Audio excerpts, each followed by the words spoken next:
Vamos a repartir, por favor, la lección de esta tarde. ¿Alguien le puede ayudar a Leo, por favor? Vamos a abrir nuestras Biblias ahí en Filipenses capítulo 3. Hace 15 días vimos una clase, una lección en este mismo capítulo, pero estuvimos avanzando del versículo 1 hasta el versículo 11, ¿verdad? Versículo 1 a versículo 11. ¿Alguien se puede acordar de qué hablamos hace 15 días? 15 días, ¿verdad? Ya son bastantes. Pero de casualidad, hermanos, ¿alguien se puede acordar? O si guardaron la hojita, pues pueden ahí consultar la hoja. ¿Mande? ¿De andar dignamente?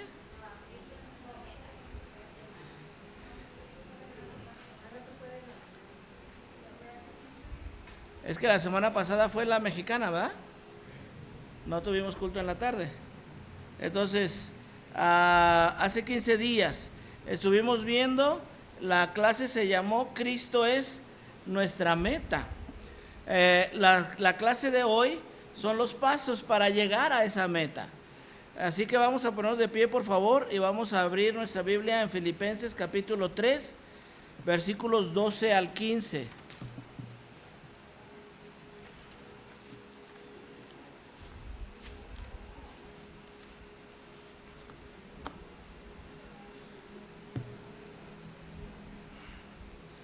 Filipenses capítulo 3, versículos 12 al 15.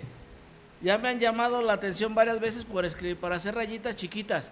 Ya traté de hacer un poquito más grandes las rayitas, pero ahora la hoja salió verde claro. Entonces, bueno, ahí nos estamos peleando con la impresora. Pero bueno, Filipenses capítulo 3, versículos 12 al 15. Si quieres hallar atrás por si alguien llega, ya llegó alguien. Filipenses capítulo 3, 12 al 15. ¿Ya lo tienen ahí? Juntos vamos a leer esos versículos. Dice: no que lo haya alcanzado ya, ni que ya sea perfecto, sino que prosigo para ver si logro hacer aquello por lo cual fui también asido por Cristo Jesús. Hermanos, yo mismo no pretendo haberlo ya alcanzado, pero una cosa hago, olvidando ciertamente lo que queda atrás y extendiéndome a lo que está delante, prosigo a la meta, al premio del supremo llamamiento de Dios en Cristo Jesús. Así que todos los que somos perfectos, esto mismo sintamos, y si otra cosa sentís, esto también os lo revelará Dios. Vamos a orar. Gracias, Señor, te damos gracias por este día, gracias por los cultos, gracias, Señor, por las acciones de gracias y porque a través de ellas podemos verte obrando en la vida de cada uno de nosotros. Y cuántas cosas nos das, cuántas nos quitas y de cuántas, Señor, nos evitas sin darnos cuenta. Y si solamente con lo que sabemos ya es mucho lo que haces por nosotros, realmente no alcanzamos a dimensionar hasta dónde tu amor, tu cuidado y tu protección está sobre nuestras vidas, y por eso te damos gracias, Señor, por estar siempre atento a nosotros y a nuestras necesidades. Te ruego que ahora nos lleves a través del estudio de tu palabra y que sea tu Santo Espíritu, Señor, el que hable a nuestro corazón, el que hable a nuestras vidas, que abra nuestros oídos para que tu palabra pueda caer en buena tierra y ser sembrada y pueda germinar y dar fruto que te honre en la vida de cada uno de nosotros. Háblanos, Señor, te rogamos en Cristo Jesús. Amén. Muy bien, pueden tomar asiento, hermano. Gracias.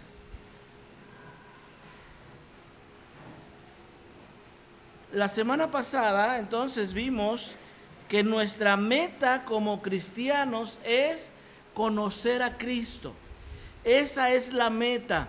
El apóstol Pablo escribe aquí, y 2 veces en ese capítulo lo dice, que lo que él quiere es conocerle, a fin de conocerle, dice el versículo 10. Es la meta del creyente, la meta del cristiano, hermano, no es llegar a ser millonario. La meta del cristiano no es algo que tenga que ver con nuestra vida terrenal, ¿verdad? Aunque ya hablábamos sobre eso, que no es malo, las correctas ambiciones y el poder superarse y ir adelante y estudiar, y etcétera, etcétera. Ya lo dije la semana pasada. Sin embargo, la meta del creyente es verdaderamente llegar a conocer a Cristo.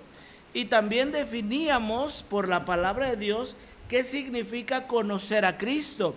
Y conocer a Cristo no es solamente ser salvos, porque ser salvos es lo que nos da la entrada a la vida cristiana, claro que sí. Y a veces decimos, ¿tú conoces a Cristo? Y estamos hablando de si eres salvo. Y está bien, en ese sentido no hay problema. Pero cuando el apóstol Pablo dice, a fin de conocerle, entonces esto abarca una gama de cosas más. Y bueno, lo veíamos la semana pasada, entonces no lo voy a repetir todo. Y así que usted va a escuchar, si no escuchó las clases de la semana pasada, pues entonces le hace falta oírla. Escúchela para que pueda entender todo lo que voy a decir en esta clase. Si no la escuchó, de todas formas va a recibir una enseñanza de parte de la Escritura. Pero dijimos, hermanos, que conocer a Cristo era tener una comunión verdadera con Él, de tal manera que eso modificara nuestra vida, ¿verdad? Y mire, fue precisamente de lo que se nos habló ahorita en el devocional. Pero dice ahí la lección, es tan importante saber qué hacer, porque dijimos la semana pasada que nuestra meta era conocer a Cristo. Eso es lo que tenemos que hacer, conocer a Cristo.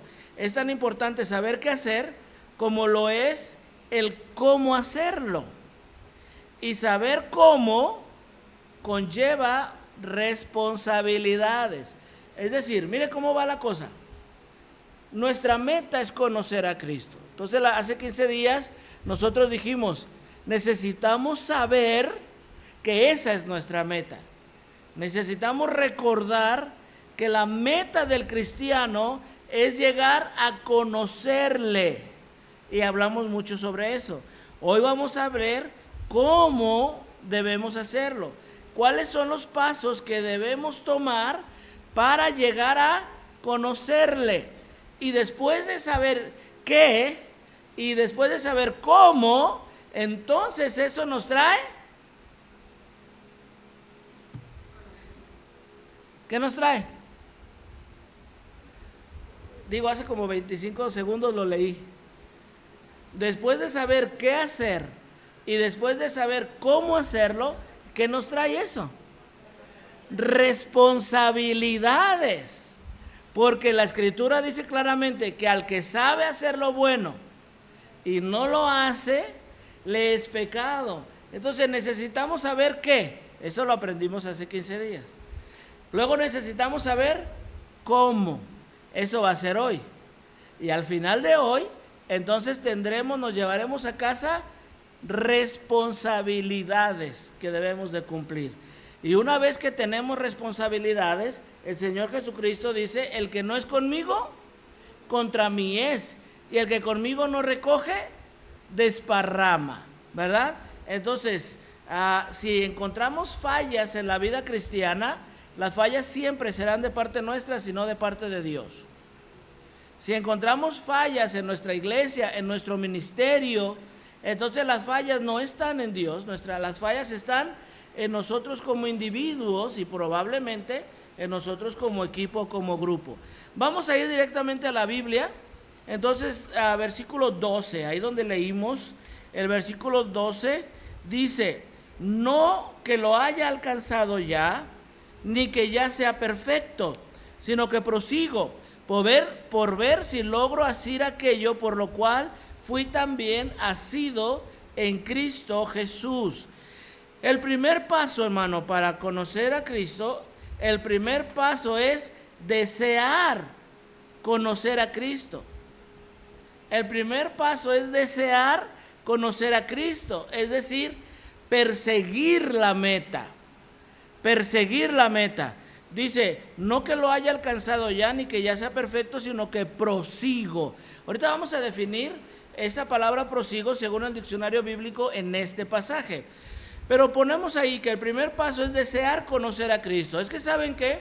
Hay un montón de cristianos, muchos cristianos hoy en día que están contentos con la salvación, se conforman con venir a misa todas las mañanas y dar sus limosnas, saludar a los hermanos e irse. Y vivir la vida toda la semana como si la vida cristiana no existiera. Una prueba de esas es el nulo contacto que muchos de nosotros tenemos para con los demás. Y a veces decimos, es que pastor, a mí no me gusta meterme en problemas, y como yo no quiero que nadie me meta en chismes, pues mejor no me junto con nadie. Pues esa es una actitud demasiado reprobable, porque somos una familia en Cristo. Y como una familia en Cristo se supone que debemos de tener compañerismo. Uno de nuestros maestros el día de ayer tuvo que asistir a un funeral y a su tío falleció, muy cercano a él. Y el maestro me explicaba y me decía, es que ese tío, hermano de mi mamá, estuvo muy cercano a nosotros en mi infancia. Dijo, pero de repente se fue, se ausentó, se alejó de la familia sin dar ninguna explicación. Y el día de ayer nos avisaron que falleció. Y entonces toda la familia se duele, toda la familia se conmueve, así que están todos ahí en el funeral. ¿Qué significa eso? Que no importa que nosotros querramos andar de independientes de la familia nos sigue amando y nos sigue doliendo. Entonces yo hablo aquí de, el primer paso es desear conocer a Cristo. Es decir, vivir una vida cristiana de tal manera que la presencia de Cristo en mi vida modifique mi vida, haga un cambio real en toda mi manera de vivir, en mi forma de pensar, en mi forma de vestir, en mi forma de actuar, en donde trabajo, en donde estudio, en donde me divierto, en donde paso tiempo. Todo eso se modifica cuando tenemos un verdadero conocimiento de nuestro Salvador. Y si realmente conocemos a Cristo, nos vamos a dar cuenta que lo que Cristo más ama es a su iglesia. Lo que Cristo más ama es a su iglesia. Mire, déjeme ver. No, pues es que puro jovenazo aquí. Si tuviéramos aquí un hermano de los ancianos de nuestra iglesia, ¿verdad? Y le preguntáramos a ellos, hermano, hermana, ¿cuál es su mayor mortificación que tiene para con sus hijos? ¿Y sabe cuál es una de las primeras cosas que nos dirían? Me preocupa y me duele mucho que mis hijos no se hablan. Y si no me cree, pregunte. Si usted todavía tiene su mamá o su papá, pregúntele. Si usted tiene una familia donde todos se la llevan bien, porque sí hay. Si tiene usted una familia donde todos los hermanos se la llevan bien, qué bueno. Pero si usted tiene una familia donde alguno por ahí ya se desbalagó y no se junta con los demás, o que están peleados, hoy en día hay mucha ventaja con eso de los grupos de WhatsApp, ¿verdad? Y hay grupos de familia. Pero luego la misma familia tiene 2 o 3 grupos diferentes de WhatsApp. Esta es la familia donde están todos, ¿verdad? Este es el grupo donde están todos. Este es el grupo donde están nada más algunos. Ese es el grupo donde, y a veces la misma familia tiene 2 o 3 grupos. Entonces ahí es donde empezamos a ver qué pasa. ¿Cuál es el asunto? El asunto, hermano, es que nos hemos olvidado de la meta. Que la meta es conocer a Cristo. Pero no podemos llegar a conocerlo si no primeramente deseamos conocerle. Y desear conocer a Cristo es estar dispuestos a permitir que Cristo modifique nuestra vida. Que Cristo haga un cambio en nuestra vida. ¿Qué cambio? El cambio es que sea necesario. El primer paso entonces es desear conocer a Cristo. Y escribí ahí, perseguir la meta. ¿Por qué utilicé la palabra perseguir? Bueno, en el versículo dice, no que lo haya alcanzado ya, ni que ya sea perfecto, sino que prosigo. Esa palabra prosigo en el diccionario bíblico, ¿verdad? En el diccionario Strong es la palabra griega dioko, que significa prolongado y causativo. Es importante. De un verbo primario, dio, que significa huir, comparándolo con la raíz de esa palabra, viene de dos raíces. La 1169 significa huir y la 1249 es diáconos. Es interesante. Y su significado es perseguir, literal o figuramente, por implicación, perseguir.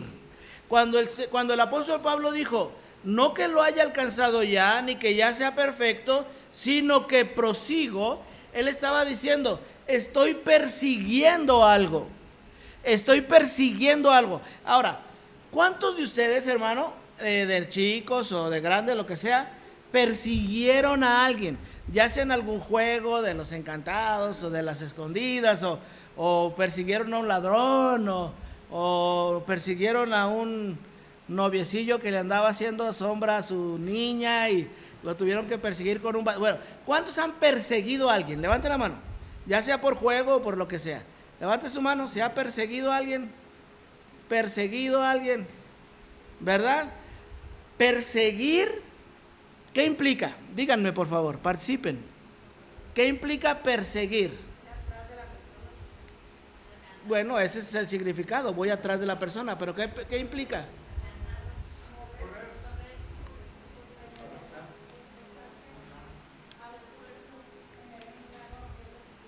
Mover, alcanzarlo, tener en claro la meta.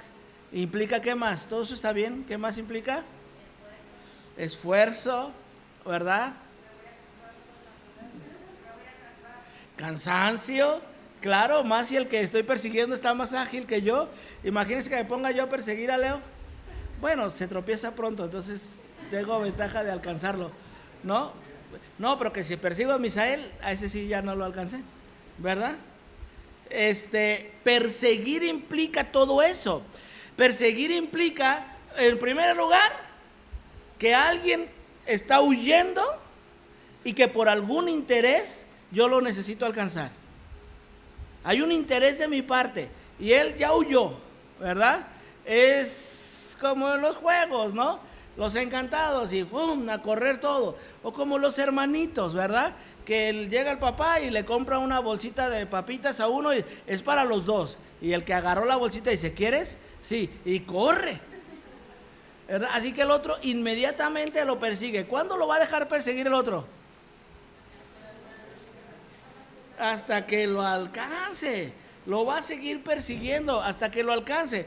Esta palabra, hermanos, prosigo, del apóstol Pablo, bajo este contexto exactamente, significa perseguir. Quiere decir, hermano, que mire cómo es a mí me sorprendió mucho cuando estudié esto, porque ¿cuál fue el problema que Saulo de Tarso tenía por el cual el Señor se le tuvo que aparecer y derribarlo a tierra y dejarlo ciego? Perseguía a la iglesia. El apóstol, no, el señor Saulo, ¿verdad?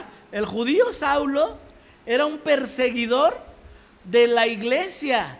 Y él mismo da testimonio que él iba a casas y a todas partes y sacaba a los creyentes arrastrando y los llevaba ante la autoridad. Pero no solamente los llevaba a la cárcel, sino que algunos los llevó a la muerte, ¿verdad? Nos acordamos de aquel, era Esteban, el que lo apedrearon. Esteban, había un joven, dice ahí, que estaba con la ropa de los apedreadores, y ese joven era Saulo. Así que Saulo dice, yo persigo, ahora soy un perseguidor. Antes perseguía a la iglesia, tenía cartas de los sacerdotes, tenía cartas de la autoridad, porque aunque era judío también era de nacionalidad romana, y entonces él tenía autoridad y perseguía. quería destruir la iglesia.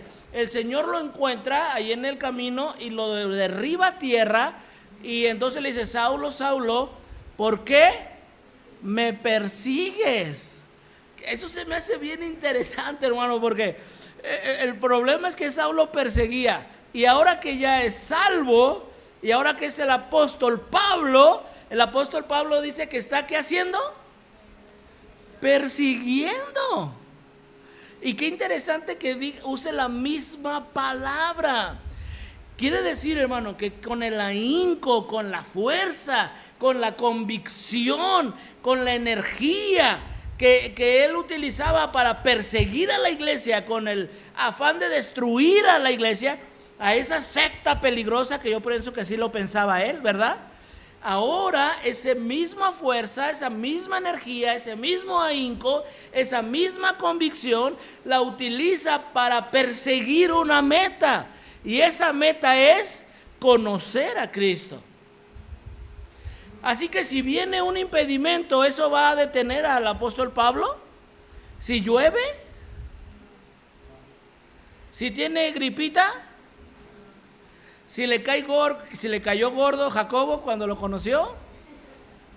Dice el apóstol Pablo que él fue a ver a Pedro y que vio a varios de los apóstoles y dijo: de esos, de los de reputación, a mí nada nuevo me enseñaron. Pero se peleó con ellos, no, siguió adelante. ¿Por qué? Porque él estaba persiguiendo una meta. Segunda de Timoteo, capítulo 2, versículo 1, dice: tú pues, hijo mío, esfuérzate en la gracia que es en Cristo Jesús. Esfuérzate. Esta palabra, hermano, está muy en tono de perseguir. No se puede perseguir sin esforzarnos.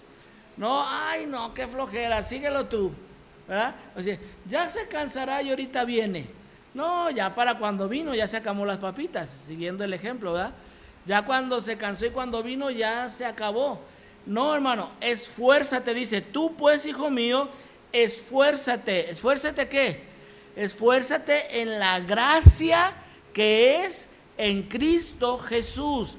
Ahora, hermano, la gracia en la Biblia, la gracia, ¿requiere esfuerzo o no? Piénselo, no me responda luego. ¿La gracia requiere esfuerzo o no? ¿Cuál es el primer contacto que usted y yo tenemos con la gracia de Dios? ¿Cuál es el primer contacto? La salvación. ¿Requirió esfuerzo para que usted y yo fuéramos salvos? ¿La gracia requiere esfuerzo?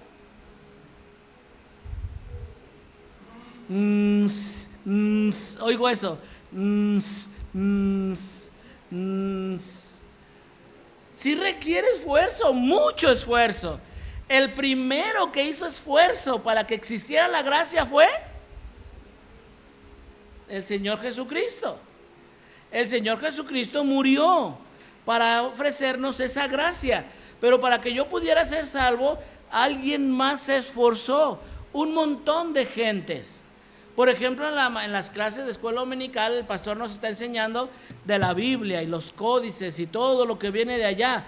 Alguien se esforzó para cuidar y proteger todos esos manuscritos. Otros se esforzaron para traducir la Biblia a nuestro español.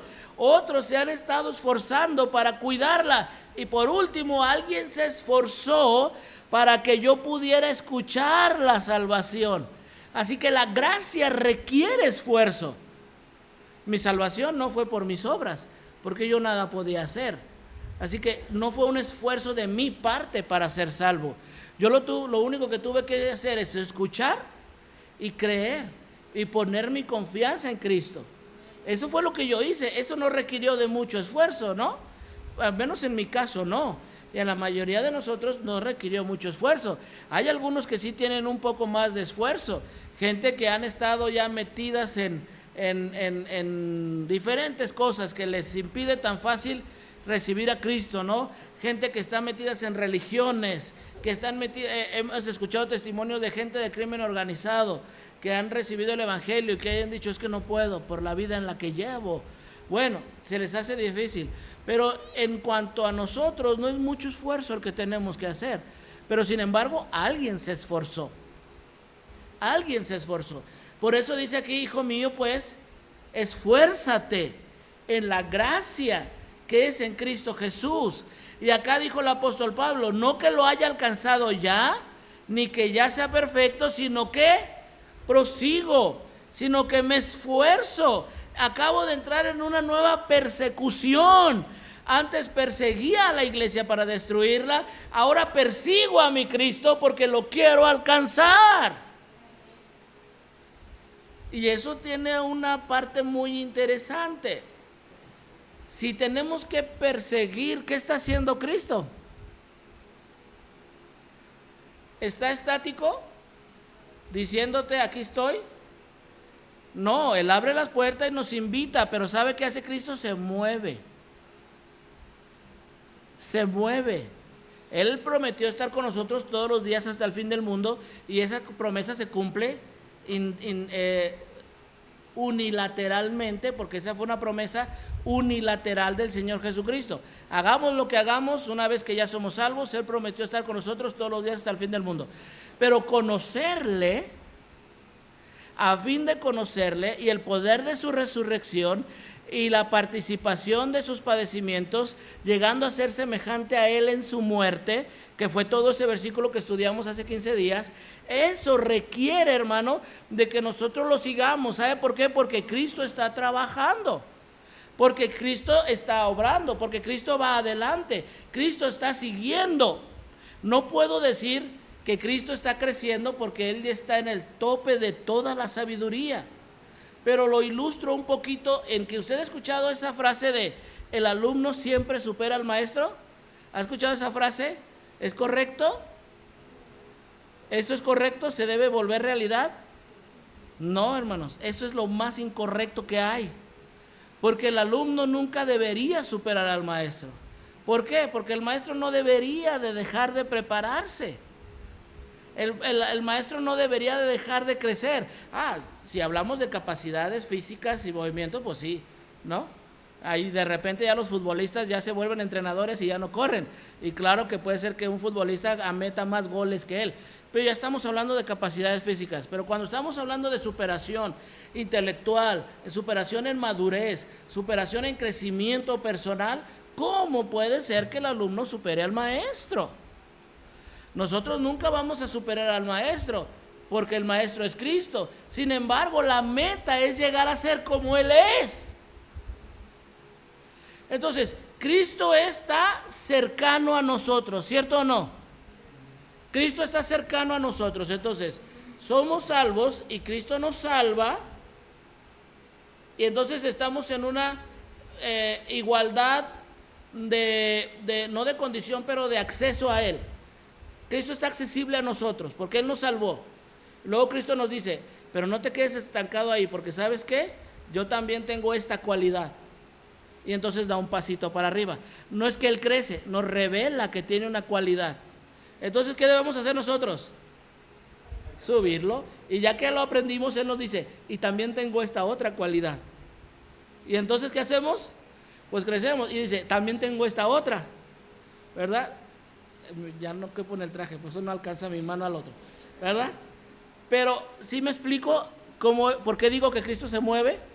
¿Sí? No porque Él crezca, porque Él ya no crece, pero su forma de irnos revelando quién es y cómo es, nos hace sentir ese alejamiento, esa motivación. Es decir, pero acá voy, entonces allá, pero acá voy, estoy dando el curso de pedagogía para los de pedagogía, ¿verdad? Dividimos el curso. Por la historia de la iglesia, mi mamá es la que daba ese curso. Ustedes conocen a mi mamá, ¿no? Entonces, ahora tuvimos que empezar el curso otra vez, así que le dije a mi mamá que ella viniera y nos diera la introducción y los primeros capítulos, el pacto de los maestros y todo eso, y ella vino. Y luego seguí yo. ¿Y sabe cuál es mi pregunta, mi mortificación y mi preocupación? ¿Lo voy a hacer igual que mi mamá? Ya tengo 31 años en el ministerio. he estudiado, me he preparado, pero ¿sabe qué? No alcanzo a mi mamá.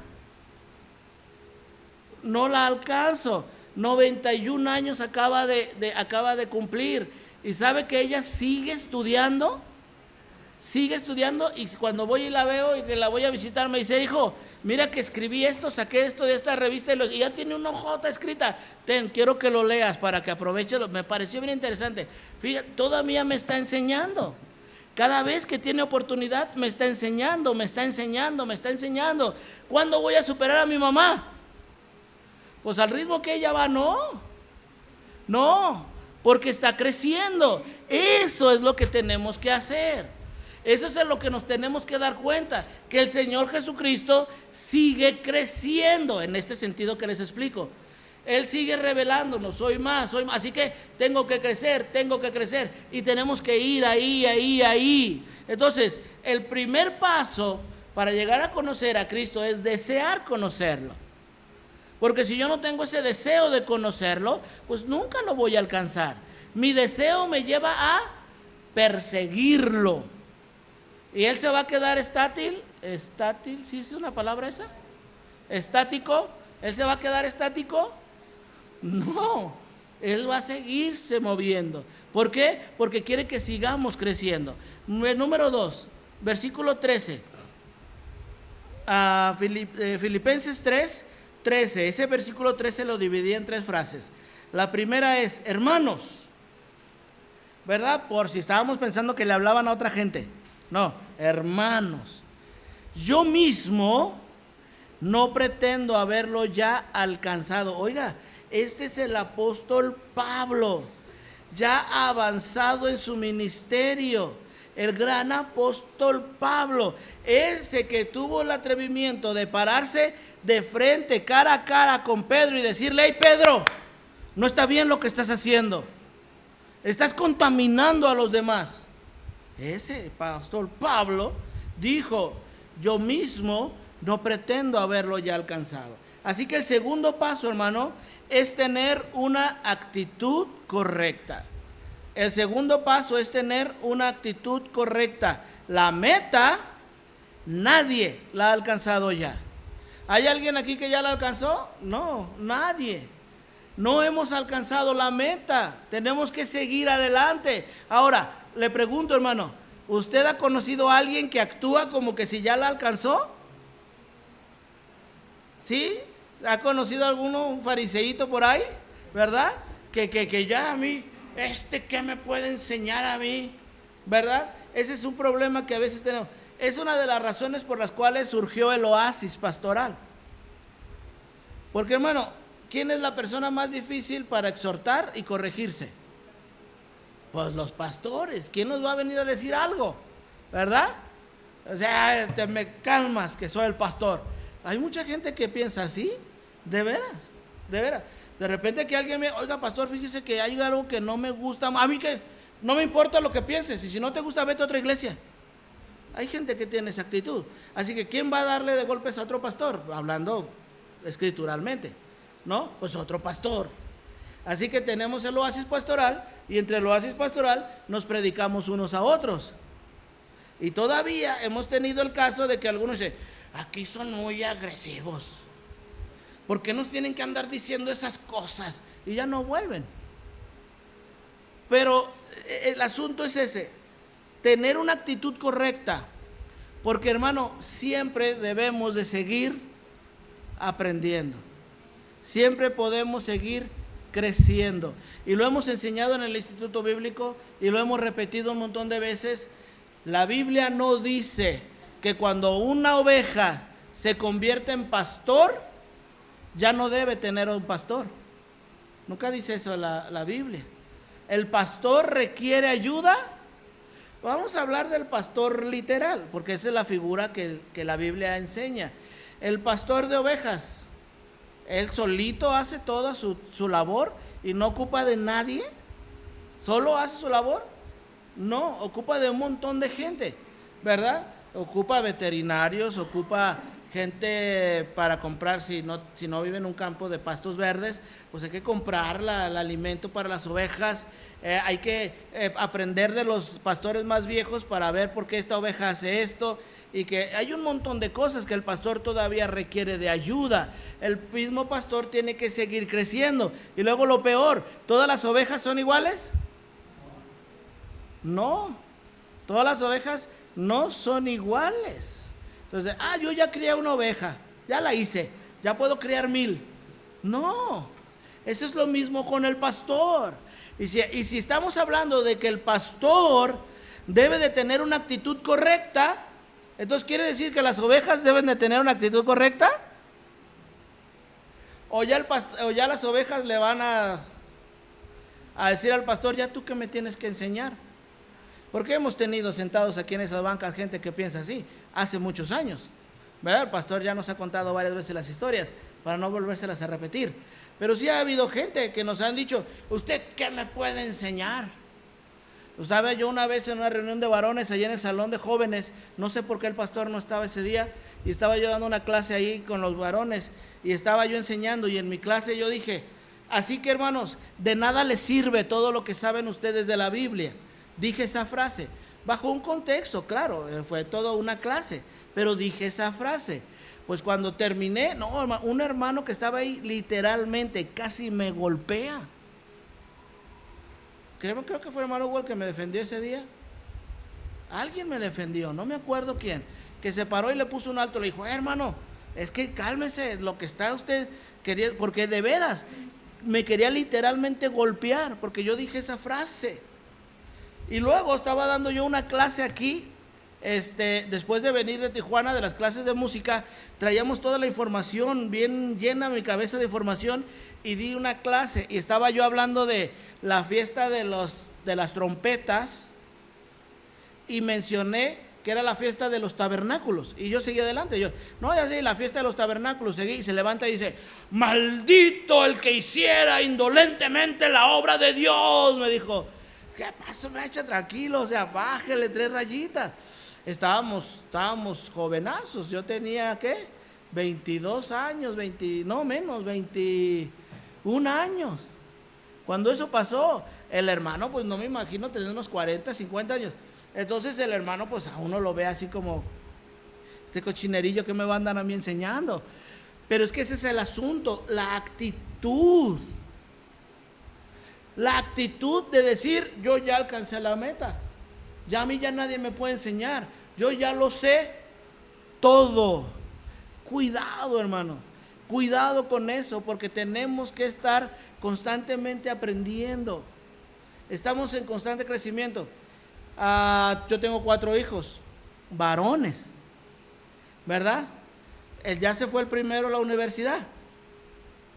Y han ido creciendo desde chiquitos, así que fue Emán, como 13 años después, creo, nació Abrek, ¿verdad? Por ahí más o menos 12 años, 11 años después nació Abrek. ¿Ya era experto yo en criar chiquitos porque ya había tenido 3? No, pues ¿cuál? No.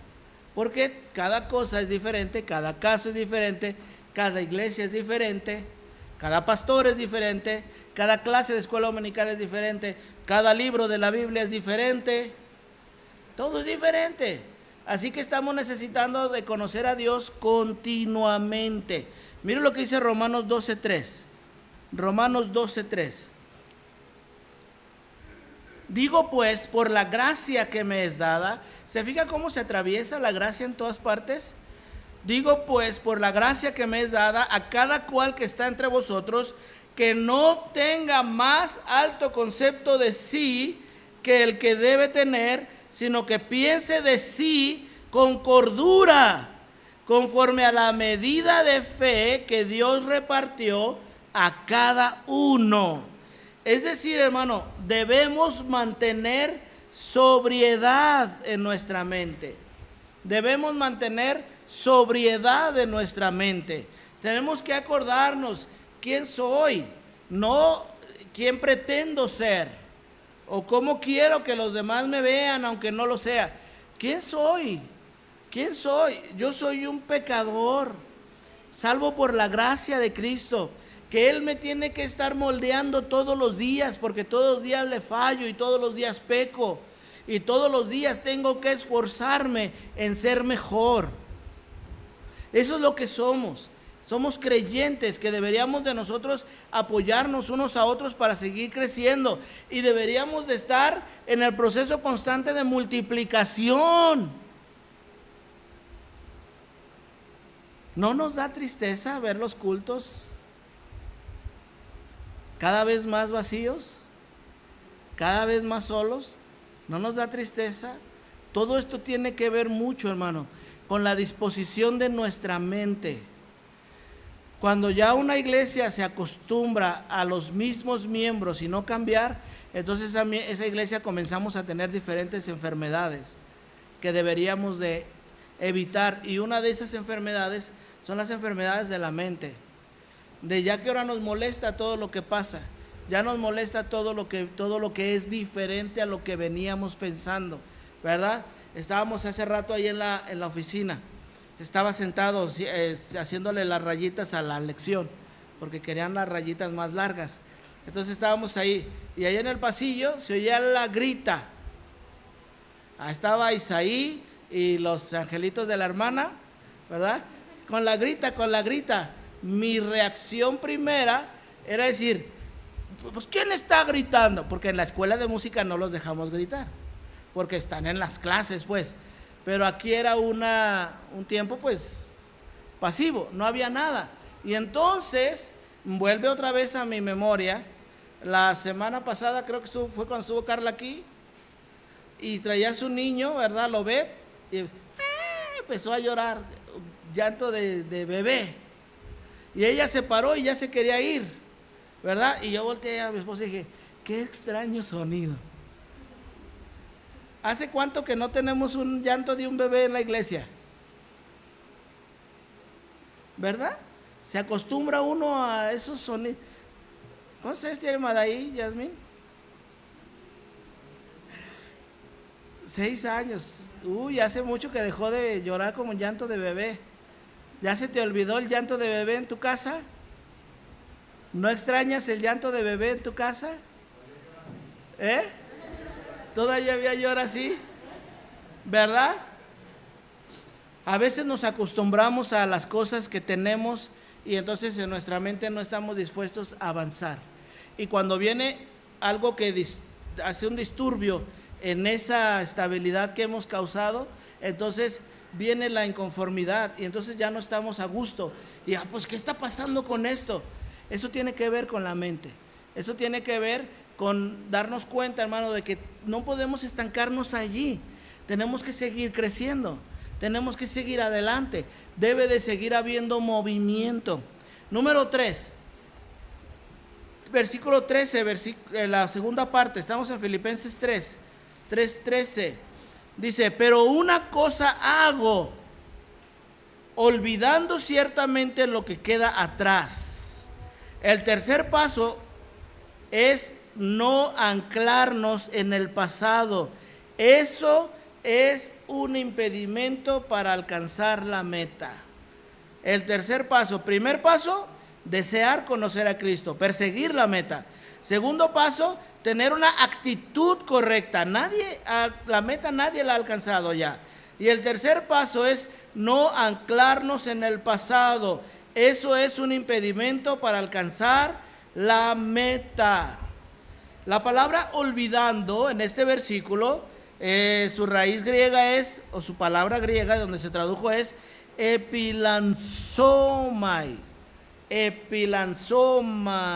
algo así. Y fíjese cuál es el significado: perder la mente.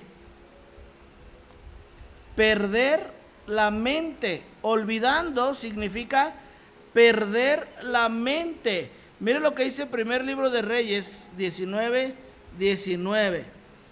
Partiendo él de allí, halló a Eliseo, hijo de Safat, que araba con 12 yuntas delante de sí, y él tenía la última. Y pasando Elías por delante de él, echó sobre él su manto. Entonces, dejando él los bueyes, vino corriendo en pos de Elías y dijo: te ruego que me dejes besar a mi padre y a mi madre y luego te seguiré. Y él le dijo: ve, vuelve. ¿Qué te he hecho yo? Ahorita voy a leer el siguiente, nada más déjeme enfatizar. Elías fue llamado por Dios para que fuera a buscar a Eliseo. Elías va a buscar a Eliseo y se encuentra a Eliseo arando con 12 yuntas delante de sí, y él tenía la última. Él estaba metido en su trabajo, estaba arando la tierra y tenía una yunta, estaba a cargo de 12 y él estaba trabajando. O sea que este Eliseo, ¿verdad?, era una persona de una estabilidad económica muy buena, económicamente estaba bien, de tal manera que él tenía 12 yuntas de bueyes trabajando para él, y él traía la última. De ahí podemos aprender, hermano, trabajo, diligencia, supervisión, ejemplo, esfuerzo, un montón de cosas. Pero Eliseo era un trabajador y estaba con su propia yunta, él con la suya trabajando. Elías le echa el manto, entonces él le dice: mira, déjame que vaya y bese a mi padre y a mi madre y luego te sigo. Y él dijo: ¿yo qué te hice? O sea, ¿por qué me explicas a mí? Yo no es el que te llamé, a mí no me expliques. Y hermano, a veces cuántos pretextos le traemos al pastor, al maestro, al líder de Oanza o a lo que sea. ¿Cuántas veces le traemos pretextos de por qué no pudimos hacer lo que nos correspondía en la vida cristiana?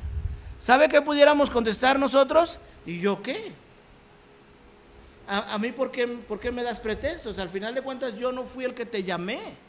Eso es lo que le estaba diciendo Elías a Eliseo. A mí no me digas. Entonces dice: y se volvió y tomó un par de bueyes y los mató. Y con el arado de los bueyes coció la carne y la dio al pueblo para que comiesen. Después se levantó y fue tras Elías y le servía. Esta es la historia de la Biblia que yo encontré que ilustra mucho mejor lo que dice en Timoteo cuando dice: pero una cosa hago, olvidando ciertamente lo que queda atrás. Que olvidando significa perder la mente. No significa que vamos a salirnos de nuestros cabales o volvernos locos literalmente. Perder la mente, esa palabra perder, hermano, significa extraviarlas de tal manera que no la puedes recuperar otra vez. Es decir, andamos en el camión, se nos cae la cartera y la perdimos. ¿Qué posibilidades tenemos de recuperarla? Casi nulas, ¿no es cierto? Casi nulas tenemos la posibilidad de recuperarla. A eso es a lo que se refiere con perder la mente. Significa, lo que tienes aquí de tu pasado que te impide seguir adelante, piérdelo. Deséchalo. Sácalo de ti.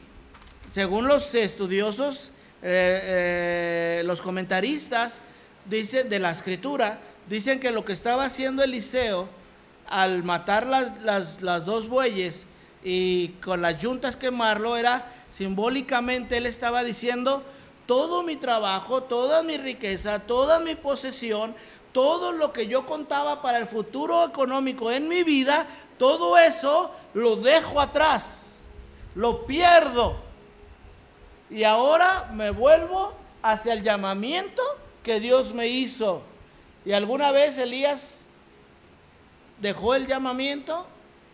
No, la Biblia nunca lo registra. La Biblia nos lleva a todo el ministerio de Eliseo.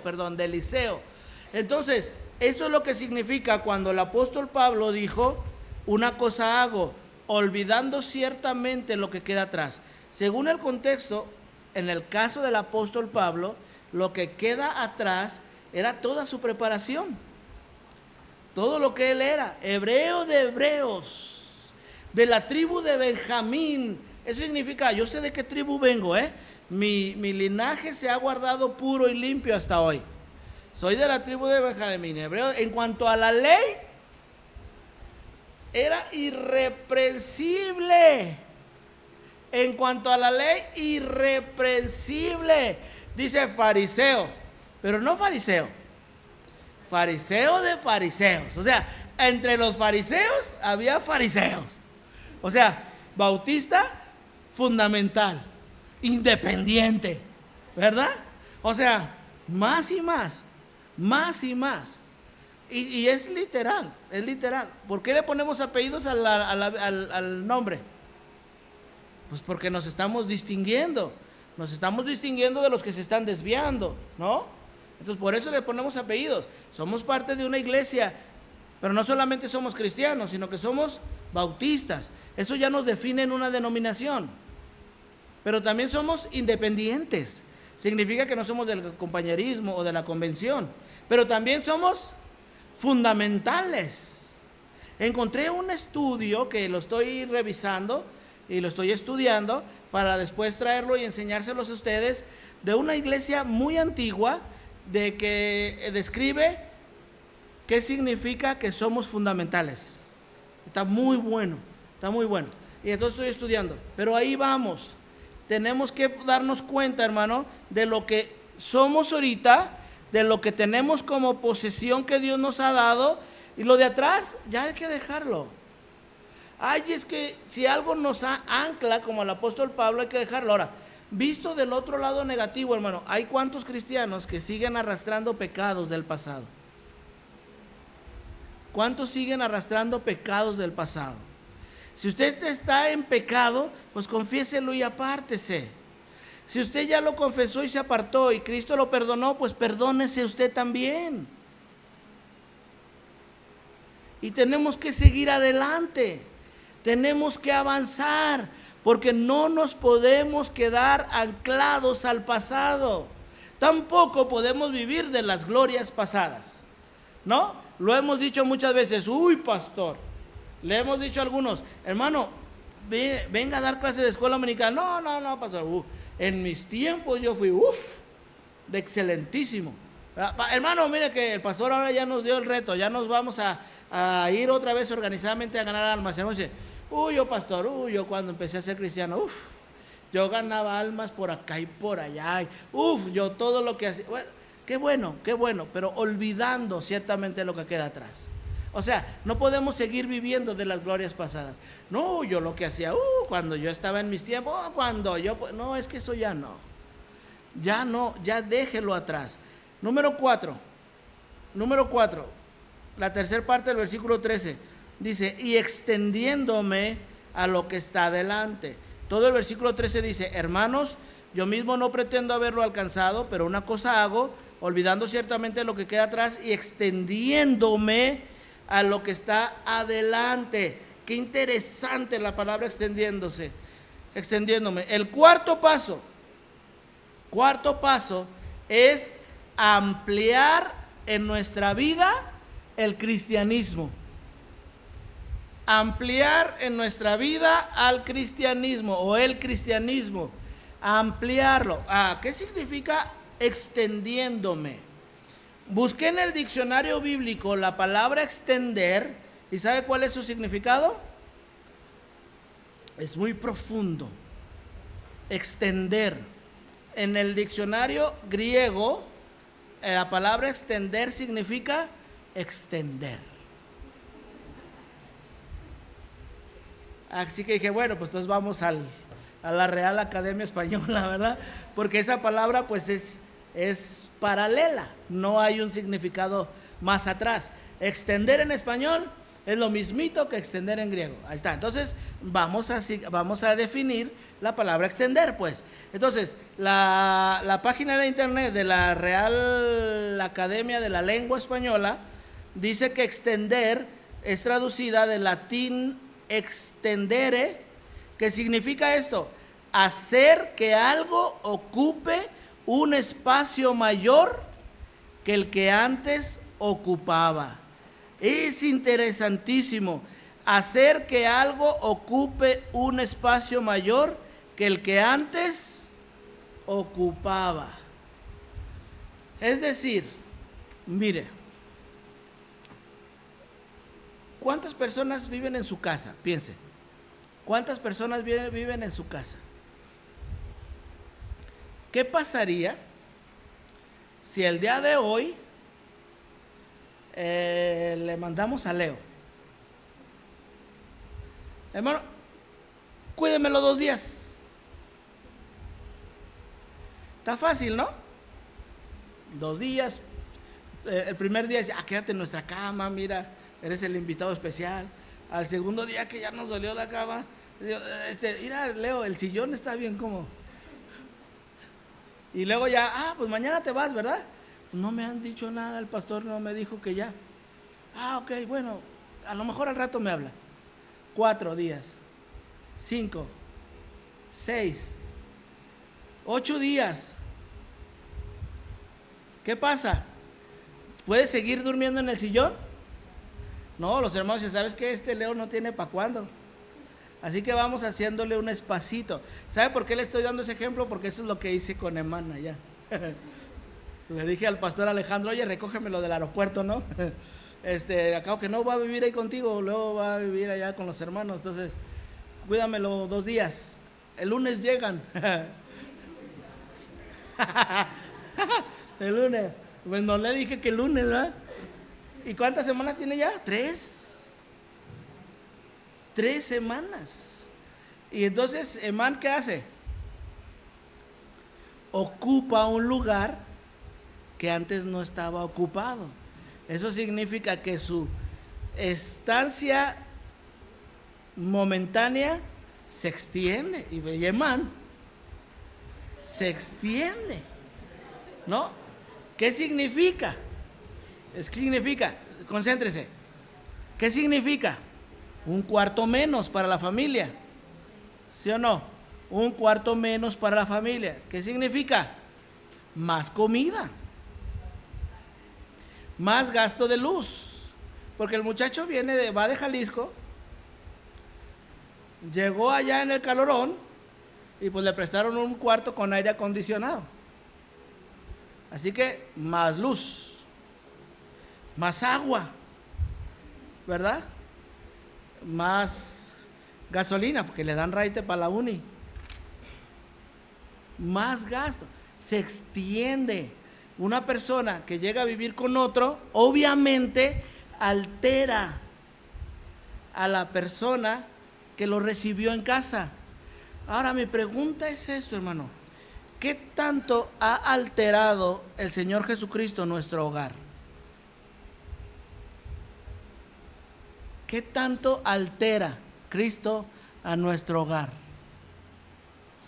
Le hemos dado una habitación principal en el hogar y lo hemos añadido a la estructura completa del hogar, o lo tenemos allá en el patio trasero donde hay una puerta por atrás y dice, pues aquí te doy para que vivas y duermas, a ver cómo le haces. Porque parece ser que muchas veces Cristo en los hogares vive así. Lo tenemos en el corral, en el desván, en el cuartito de los tiliches donde no le estorba a nadie y con su propia salida para la calle. Aquí dice el apóstol Pablo, extendiéndome a lo que está delante. Y yo pensaba que extendiéndome significaba me estiro. No significa eso. Porque extender significa hacer que algo ocupe un espacio mayor que el que antes ocupaba. ¿Sabe qué es lo que está diciendo el apóstol Pablo? Tengo que ser cada vez más cristiano. El cristianismo se tiene que extender en mi vida. Así que si yo era bien cristiano el domingo en la mañana nada más, pues ahora tengo que extenderme y ser cristiano todo el domingo. Y luego tengo que extenderme para el lunes también. Que el domingo y el lunes también sea cristiano. Que el lunes en la mañana me levante orando y leyendo mi Biblia y encomendándome al Señor para el día. Y luego tengo que extenderme a mi trabajo. Que la gente de mi trabajo empiece a escucharme hablar diferente. Ya no decir groserías, ya no decir maldiciones, ya no contar chistes sucios, ya orar a la hora de los alimentos. Se tiene que el cristianismo extender en nuestras vidas. Salmo 119:97 dice, oh, cuánto amo yo tu ley, todo el día es ella mi meditación. Todo el día es ella mi meditación. Mire, el pastor nos dijo en la mañana, todos los líderes tienen que escuchar la clase de escuela dominical. Y algunos le hicieron. No todos, yo sé que no todos. El 99.9% no. Creyeron que les iba a decir que sí. Pero muchos es. ¿Por qué? ¿Saben por qué? Porque inmediatamente la persona dice, ¿tengo que perder una hora entonces de la semana? ¿Qué día? No tengo tiempo. Que el pastor que no piensa que tengo que ver series, ¿verdad? Que no sabe el pastor que tengo que ponerle ahí like a todas las publicaciones, porque luego se enojan. Pero si Cristo ya estuviera extendido en nuestra casa, y si nosotros tuviéramos tiempo de devocionar en la casa constante, si nosotros ya viéramos de vez en cuando una predicación entre semana, entonces ya nada costaría que en lugar de que estén escuchando a Michelle Sugelel, pues mejor escuchar al pastor Pelayo. O sea, si Cristo estuviera extendido, entonces se vuelve fácil. Por eso el Señor Jesucristo dijo, pues mi yugo es fácil y ligera mi carga. Pero sigue siendo yugo y sigue siendo carga. Sigue siendo yugo y sigue siendo carga. Solamente que su yugo es fácil y ligera la carga. ¿Por qué el yugo es fácil? Porque Él carga lo más pesado. Porque nos está entrenando. Él sabe que somos débiles y por eso Él carga todo el yugo lo carga Él. Y su carga es ligera. ¿Por qué? Mi yugo es fácil y mi carga es ligera. ¿Por qué es ligera la carga? Porque siempre Él lleva la mayor parte de la carga. Él solamente dice, haz lo que yo digo. Yo te voy a acompañar y te voy a ayudar. Es como si usted lo contrata a un patrón. Y el patrón le dice, mira, son 8 horas que vas a trabajar, pero no te preocupes, yo voy a trabajar junto a ti. Y si hay algo pesado que cargar, yo lo cargo. Tú nomás me acompañas. Y si hay algo muy difícil que no sepas hacer, yo lo hago. Nomás quiero que te fijes. Y si tienes que salir muy tarde, yo te llevo a tu casa. ¿Hay un patrón así? ¿Que nos haga la parte pesada del trabajo? Ese es Cristo. Por eso su yugo es fácil y ligera su carga. ¿Qué tenemos que hacer nosotros? Dejarlo que se extienda en nuestra vida.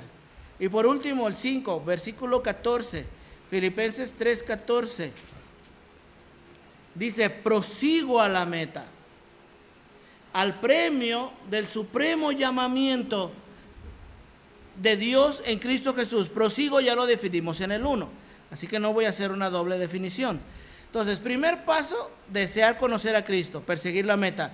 Segundo paso, tener una actitud correcta. La meta nadie la ha alcanzado ya. Tercer paso, no anclarnos en el pasado, porque esto es un impedimento para alcanzar la meta. Y cuarto paso, ampliar en nuestra vida el cristianismo o dejar que Cristo se amplíe. Y número 5, el quinto paso es anhelar, obtener el premio para la gloria de Dios. Prosigo a la meta. Quiero conocer a Cristo. Esa es mi meta, dijo el apóstol Pablo. Y en ese conocer a Cristo, entonces yo voy a obtener el premio del supremo llamamiento de Dios en Cristo Jesús. Y este premio, hermano, es un premio doble, porque el alcanzar el conocimiento de Cristo ya es un premio. ¿Sabe por qué? Porque si Cristo está en nuestras vidas, vamos a cometer menos errores.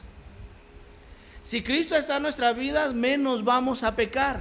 Si Cristo está en nuestras vidas, a nuestros hijos les va a ir mejor, porque los que estamos criando hijos, nuestra preocupación es cómo van a ser mis hijos cuando ya no estén en casa.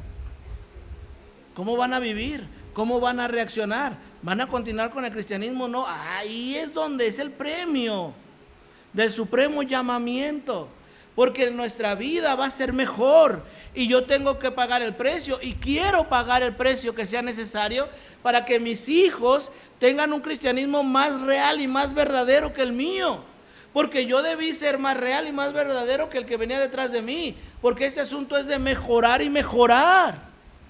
Entonces ya tenemos un premio aquí, el premio de la vida cristiana. Es bien triste, hermano, y duele en el corazón, duele muchísimo en el corazón hablar con una persona que no asiste ya a la iglesia, que está fría, y que uno le dice, ven a la iglesia, y que la persona nos diga, no, pastor, estoy cansado de hipócritas, estoy cansado de gente que no hace las cosas correctamente, estoy cansado de tantas injusticias, de tantas cosas.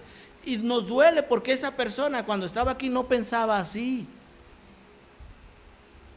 Pero ¿qué pasó? En lugar de extenderse el cristianismo en su casa, se vacían de Cristo, se llenan de las filosofías del mundo, y luego ven el documental del perverso monstruo del Nazón, y entonces ellos dicen, es que ya ves lo que hacen los pastores. No nos comparen con una aronita. Ese es un hijo de Satanás, un perverso. Pero si usted ha escuchado ese documental, yo vi unos pequeñas cápsulas y ya no la quise oír porque da asco escuchar todo lo que dice. Pero usted escucha y escucha a las personas de su iglesia hablar, y hablan, hermano, casi igual que nosotros. Es que allí en la iglesia el pastor nos decía, y es que los hermanos, y que en las ofrendas y en los diezmos, y usted los oye hablar y casi como que si estuviera hablando un bautista. Y luego empiezan a contar de sus perversidades, su pornografía, de sus abusos, violaciones, secuestros y todo, y da asco pensar cómo toman todo el vocabulario y la apariencia del cristianismo y lo utilizan para sus perversidades y sus cochineros que hacen. Así que la gente que se vacía del cristianismo y se va para allá, pues eso es lo que trae en la cabeza. Y cuando uno les habla de que ven otra vez, entonces ya ven todos los errores y todos los problemas y todos los detalles que hay. ¿Qué pasa? Perdieron el premio del supremo llamamiento, la bendición de gozar de una relación verdadera y personal con nuestro Señor Jesucristo, quien es 3 veces santo y nunca falla.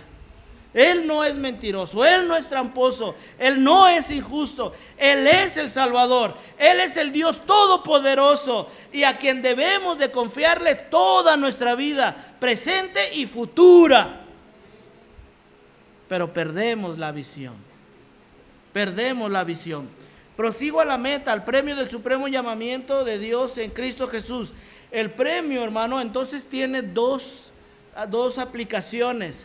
Todo el beneficio que obtenemos en la vida cristiana, pero también la palabra premio viene del griego braveion, de la raíz braveus, que significa árbitro, de derivación incierta, premio de arbitraje, o sea, premio a través de un arbitraje, específicamente premio en los juegos públicos, premio en los juegos públicos. Lo podemos ilustrar, hermano, en las Olimpiadas, en los Juegos Olímpicos, ¿verdad? Todos los juegos tienen reglas y cada disciplina tiene sus propias reglas. La persona que no sigue las reglas a su cabal, ¿obtiene premio? No, es descalificado. Es la figura que utiliza el apóstol Pablo en muchas ocasiones. Yo de esta manera corro, no como a la aventura, ¿verdad? No ando corriendo ahí nomás. Hace, no sé si una semana o 2, acaban de descalificar a unos que entraron a un maratón en la Ciudad de México. No sé si alguien escuchó esa noticia.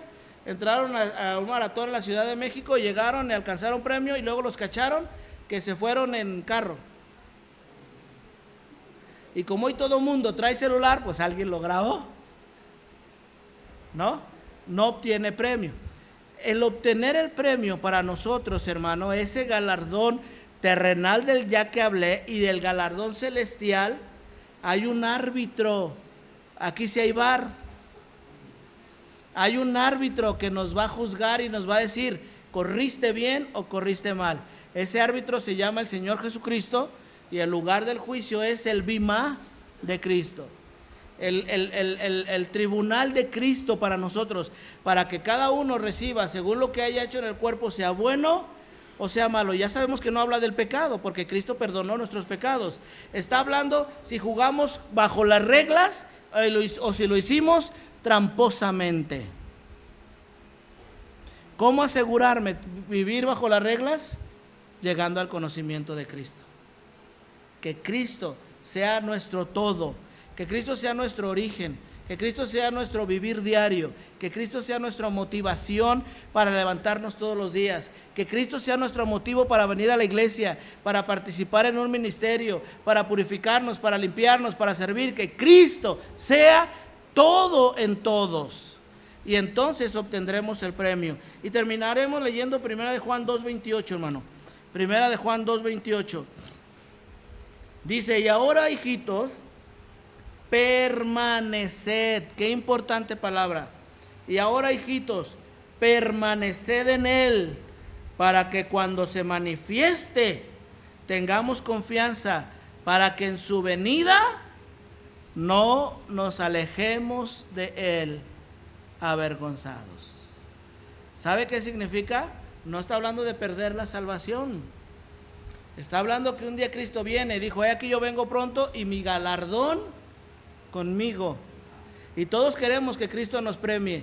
Pero ¿qué tal si Cristo dijera, a ver, Leo, tu prueba? Muy bien, ahí está tu premio.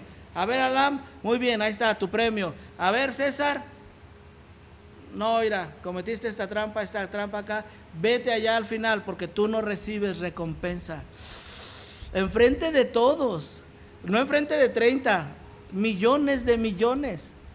Y enfrente de todos, sí, hiciste trampa. ¿Alguna vez lo han cachado así públicamente en una trampa? Se siente terrible, hasta un infarto le da a uno. Todos anhelamos que Cristo venga, amén. Y nuestra grande esperanza es un día llegar al cielo, esperanza segura.